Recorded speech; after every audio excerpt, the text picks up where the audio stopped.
Scott Kessler, I want to go to you on Greater China here. This $15.76 billion in revenue there. I don't know what expectations were, but versus a year ago, that looks pretty strong. And I wonder, does it begin to answer questions about whether the premium end of the consumer market there in China is perhaps faring better than the mainstream end, which we saw hurting Qualcomm yesterday?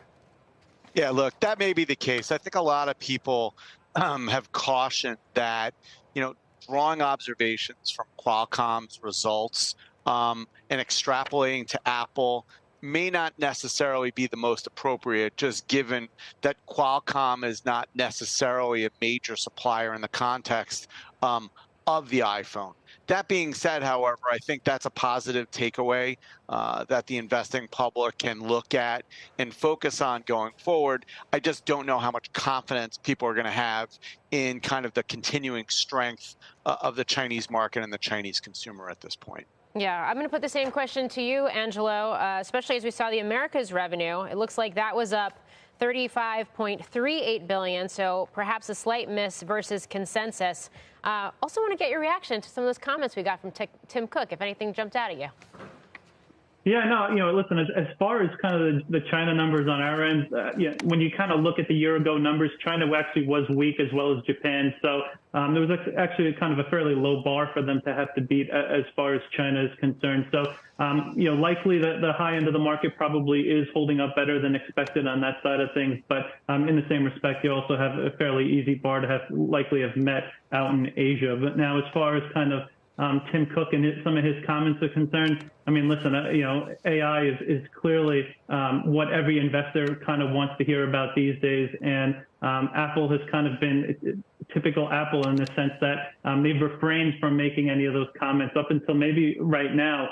So it'll be interesting to kind of see if Tim Cook throws any additional comments on the call today. But as far as kind of our expectation for AI, it's not like it's something we're expecting from additional revenue perspective over the next 9 to 12 months. It's just going to be incremental improvements to the ecosystem.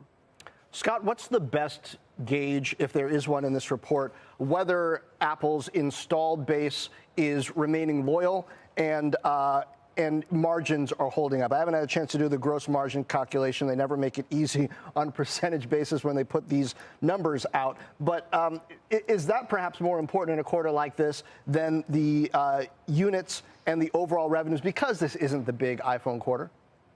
Yeah, look, I mean, I think people are going to continue to look at services. It's the second largest business segment for the company. I think the expectations were for services and wearables to amount to around 35% of revenues in the quarter.